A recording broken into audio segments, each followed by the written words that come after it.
There seems to be a major surge of people switching to electric vehicles, and that is certainly the case for Tesla. For more on that, let's bring in Tyler Orton from Business in Vancouver. Morning, Tyler. They can't make these things fast enough, and it seems BC is leading that charge.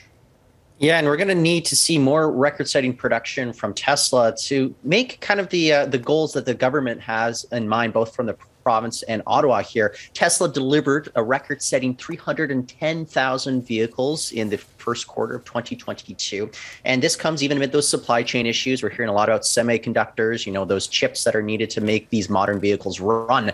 Now, in order to meet the goals that the government has in store, we want to have zero emissions vehicles making up 100% of light duty sales by the time it's 2035. We're going to be seeing other manufacturers, not just Tesla, ramping up with production goals ahead. So it's going to be interesting. We have a new report out from the province revealing that BC has kind of become the capital of North America when it comes to electric vehicles. We have 80,000 vehicles registered on the road right now, and sales are up 13% compared with a year earlier. So a lot of growth here going on the West Coast. Yeah, just take one drive anywhere and you'll certainly see no shortage of EVs out there. Yep. Okay, from Tesla to Twitter, and apparently Elon Musk only likes companies that start with T, because he picked up a major stake in Twitter, which is pretty interesting because he's been pretty critical of the social media site.